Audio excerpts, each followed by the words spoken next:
السلام عليكم.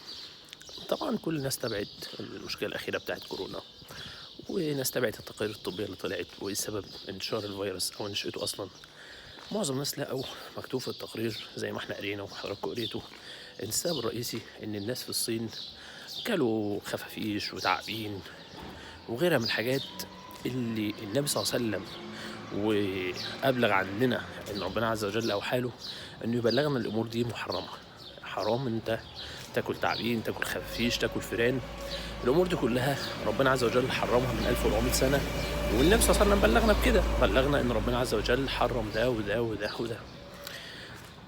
فأنت تتعود دايما إن أي حاجة بتحصل هي رسالة من الله عز وجل لك. يعني أي حاجة تحصل في الكون حواليك، تحصل للناس، تحصل في المجتمع، يعني لازم تعرف إن دي ربنا عز وجل بعتها لك أنت. فتسأل نفسك طب إيه الحكمة إن يحصل فيروس كورونا ده والناس تشوفه، وإن الناس تاكل خفيش عشان يحصل ده؟ الحكمة ببساطة إن ربنا عز وجل قال لك، بيخبرك، أنت ما قرأتش في القرآن قول الله عز وجل إن الحكم إلا لله؟ فكنت بتاخد تقرأ الآية كده ما بتهتمش إيه إن الحكم إلا لله. يعني ربنا عز وجل بيسألك سؤال إقراري، هو مين اللي له حق يحكم في هذا الكون؟ مش اللي خلقه؟ طيب كنت بتقول طب فين إن الحكم إلا لله؟ طب ما إحنا عادي ممكن إحنا نعيش. فربنا عز وجل يبعت لك آية يقول لك طيب ما تاكلوش خفيش عشان هتتعبوا. فأنت من 1400 سنة تقول فين الكلام ده؟ مش شايفينه. فيحصل النهارده إنك تشوف بعينك ناس تعبان، ناس فعلا تعبت بسبب إن هي كانت خفافيش. وطلع وزارة الصحة الصينية قالت إن هي طلعت قرار هيتعمم على مستوى الدولة إن يمنعوا أكل الخفافيش بعد كده وأكل التعابين وكل ده.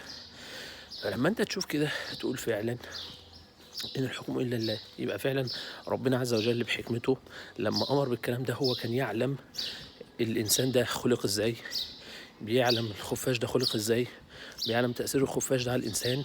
عشان كده لما قال للإنسان يا إنسان ما تاكلوش كان له حكمة، فتاخدها بقى في حياتك كلها. فلما ربنا عز وجل يقول لك ما تتعاملش بالربا، ما تقولش بس أصل الربا بيكسب ومش عارف.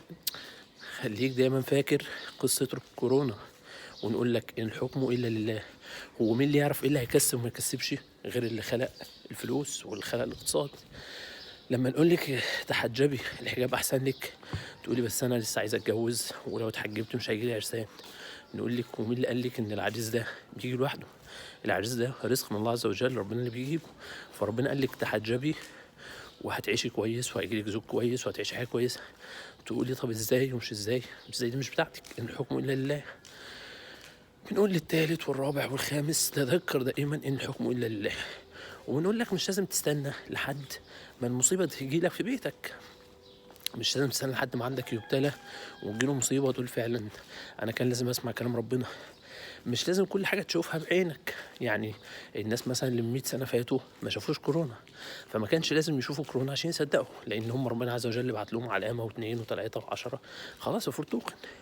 بل قبل كل ده انت طالما اصلا مسلم انت يكفيك انك تعلم ان الله عز وجل امر بذلك. بس تعرف ان ربنا امر بده، يبقى تعرف ان الخير في ده وانك تسمع وتطيع. تعرف النبي صلى الله عليه وسلم نهى عن ده، يبقى الخير في ان انا انتهي عن هذا الامر. فلازم تعرف ان كورونا دي رسالة ليك انت، ان ربنا عز وجل بيقول لك ان الحكم الا لله، الا يعلم من خلق. هو مش ربنا هو اللي خلق كل الكون فيعلم ايه اللي يصلح ده وايه اللي يفسد ده؟ فتتعود دايما ان كل رسالة بتيجي هي رسالة ليك انت تتأمل فيها. ودايما زي ما بقول لك كن فخور ان الرسالة دي جات لك من 1400 سنة ولسه النهاردة الناس بتكتشفها. فأقول أنا مسلم، أنا فخور إن الإسلام قال لي على الناس وصلوا عليه وعرفوه بعد عشرات السنين بل مئات السنين. السلام عليكم.